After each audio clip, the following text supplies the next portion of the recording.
How you doing, good people? This is the 8-Bit Animal. Okay, so today I will be talking about not one, not two, but three games. And they are from one of my favorite franchises. And they're probably three of the best titles in that franchise, not counting the title that was released in the 32-bit era of that franchise. Today's games are Super Castlevania 4, Castlevania Bloodlines, and Castlevania Dracula X, the Rondo of Blood. Now, I don't own a physical copy of Rondo of Blood, but I do have it on Wii Virtual Console, so I can talk about it today.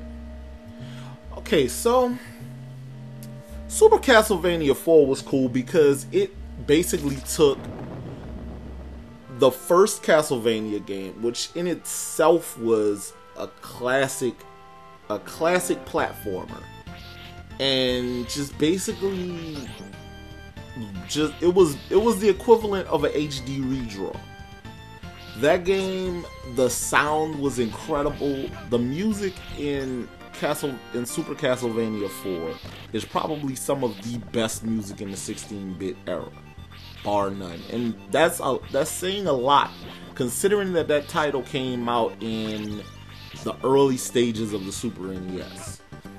Graphically, it's a beautiful game. It features big sprites. It's the first game where Simon was able to use his whip in multiple directions. You had a dedicated button, as far as control goes, a dedicated button for your special weapons, and you didn't have to press up and B anymore. Back to graphics, though, this game used a lot of the interesting little tricks that were a part of the Super Nintendo's hardware architecture. Most notably, the Mode 7 graphic rotation. That was used throughout different points in the game. There was scaling used. It was just a great title. Graphically, control-wise, sound-wise, it's one of the best examples of what you can do with the Super Nintendo, and it was an early title. There isn't much, like I said, to the story. It's basically a retelling of the original Castlevania, but it adds more. It adds more in terms of locations and things like that. If you fast forward a few years, you get the only Castlevania title released for the Sega Genesis, and that was Castlevania Bloodlines.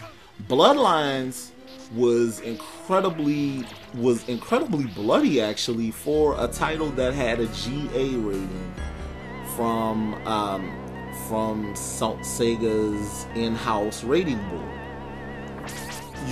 In that game, you play as a descendant of the Belmont clan, and in a way, this game tried to tie the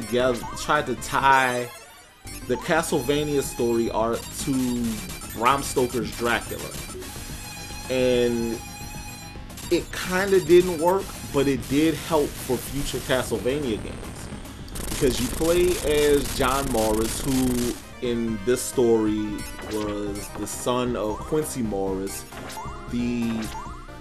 one of the heroes that helped kill Dracula in Bram Stoker's Dracula. Or you can play as Eric Lacard, John Morris's friend, whose girlfriend was turned into a vampire by this woman who was on a quest to raise Dracula from the dead. This game was notable because not only was it pretty bloody for a Castlevania game released in the US, but it was also notable because it it was the first time that gameplay took place outside of the confines of the area, the immediate area surrounding, and the inside of Dracula's castle. This game took place across Europe, from France, Germany, England, Spain, different parts of the continent, and it was, by all accounts, a pretty darn good Castlevania title. But neither one of those two games can compare, in all honesty, to Rondo of Blood. It was initially released on the PC Engine, the Japanese equivalent of the TurboGrafx 16. And this game featured... It was a CD-ROM title, for one. The soundtrack was probably better than the soundtrack that we heard in Super Castlevania 4. It was, because of the quality of the effects that you could get with CD audio. The graphics were upgraded tremendously. It was a beautiful title. It contained animated cutscenes, multiple playable characters, much like Bloodlines did, and branching paths. You could go in different directions during the course of the game as well. Bloodlines was... not Bloodlines.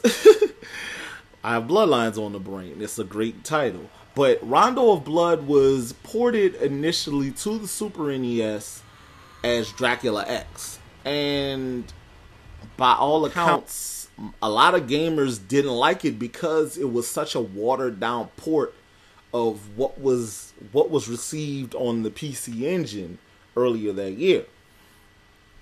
So it didn't sell a lot, and so the Super NES port of Dracula X is incredibly rare.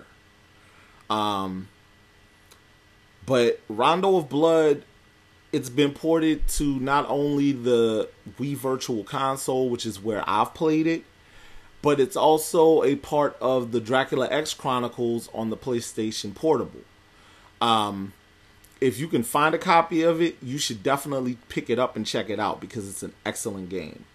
But these three games, Rondo of Blood, Bloodlines, and Super Castlevania 4, are arguably the sweet spot in the console portion of the Castlevania franchise. And they're definitely worth your time and effort to pick up, play, and enjoy. You should definitely check them out. This has been 8-Bit Animal, and I will catch you beautiful people tomorrow.